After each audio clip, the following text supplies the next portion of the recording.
আজি মোৰ লগতে আপোনালোকেও কৰিব লাগিব এটা খুবেই প্ৰয়োজনীয় এক্সাৰসাইজ আৰু হেতু হৈছে প্ল্যাংক।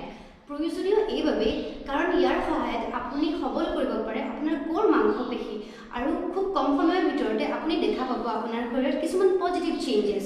গতিকে আহক পলম নকৰি আৰম্ভ কৰোঁ।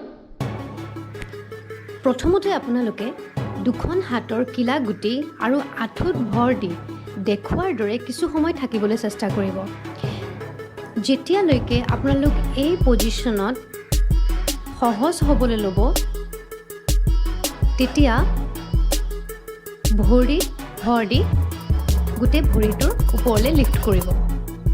এইটোৱে হৈছে আপোনালোকৰ প্ল্যাংক পজিশ্যন, য'ত আপোনাৰ ওপৰৰ পৰা তললৈ এটা সামান্য ইনক্লাইন অৱস্থাত থাকিব। এইটো খুবেই জৰুৰী যে আপুনি প্ৰাৰম্ভিক অৱস্থাত এইটো 20 পৰা 30 ছেকেণ্ড কৰে আৰু 1 মিনিটলৈ সময় বঢ়াবলৈ চেষ্টা কৰে। যাতে আপুনি দৈনন্দিন জীৱনত প্ল্যাংক এক্সাৰসাইজটো 1 মিনিটৰ বাবে সদায় কৰিবলৈ চেষ্টা কৰিব। এতিয়া পুনৰ দেখাইছোঁ আন এটা পজিশ্যন প্ল্যাংকৰ, য'ত আপুনি হাতৰ তলুৱাত ভৰ দি আৰু আঁঠুত ভৰ দি এই অৱস্থানত কিছু সময় থাকিব। এই অৱস্থানত 1 মিনিটমান থকাৰ পাছত আপুনি যেতিয়া সহজ হ'ব আপোনালোক সম্পূৰ্ণ প্ল্যাংকলৈ আহি যাব।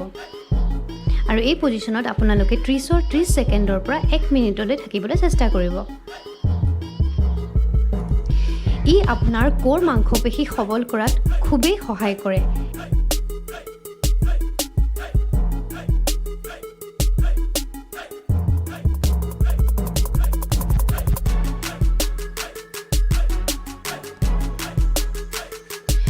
এতিয়া আমি কৰিম ৰিভাৰ্ছ প্ল্যাংক।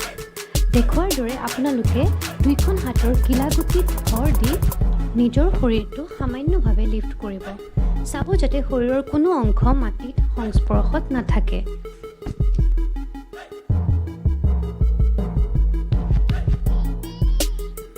আপুনি এই ধৰণেও কৰিব পাৰে ৰিভাৰ্ছ প্ল্যাংক।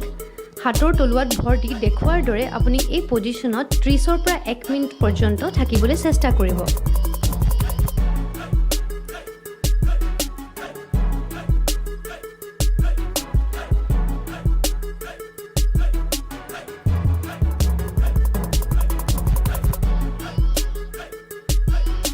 এতিয়া আমি কৰিম সাইড প্ল্যাংক।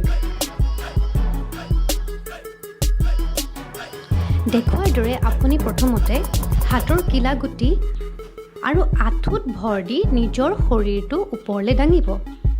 এই অৱস্থাত আপুনি যেতিয়া সহজ হ'ব তেতিয়া আপুনি ভৰিটো মেলি দুইটা ভৰি মেলি ভৰিৰ ভৰত গোটেই শৰীৰটো ওপৰলৈ লিফ্ট কৰিব। ঠিক দেখুৱাৰ দৰে যে আপোনাৰ শৰীৰৰ কোনো অংশ কেৱল মাত্ৰ কিলাগুটি আৰু ভৰিৰ বাহিৰে কোনো অংশই ফ্ল'ৰৰ সংস্পৰ্শত নাথাকে।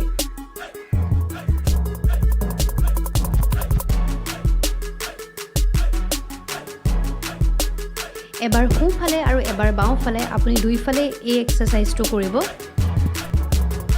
এই এক্সাৰসাইজটোৰ বিশেষত্ব এই যে এই এক্সাৰসাইজৰ জৰিয়তে আপোনাৰ কঁকালৰ চৰ্বি ঘটাব পাৰি। এতিয়া আমি কৰিম প্ল্যাংক উইথ স্পাইডাৰমেন ক্ৰাঞ্চ। ইয়াত আপুনি দেখুৱাৰ দৰে এটা ভৰি আগলৈ কিছু বেণ্ড কৰি আগুৱাই আনিব। প্ৰথম অৱস্থাত আপুনি লাহে লাহে কৰিব আৰু তাৰপিছত কিছু ইয়াৰ গতি বঢ়াই দিব।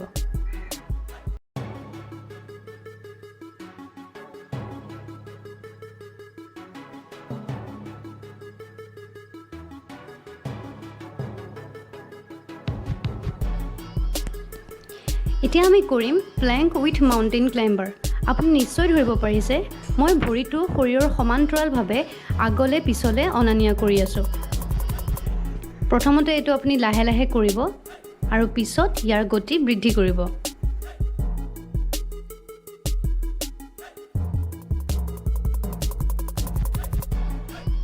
বন্ধুসকল, আপোনালোকে প্লেংকৰ 7 দিনৰ এটা চেলেঞ্জ লওক আৰু 7 দিনৰ পাছত আপোনালোকে কেনেকুৱা অনুভৱ কৰে মোক প্লিজ কমেণ্টত জনাব গতিকে ভিডিঅ'টো চাই যদি আপুনি উপকৃত হৈছে লাইক শ্বেয়াৰ আৰু সাবস্ক্ৰাইব কৰি বেল বটনটো দবাই দিব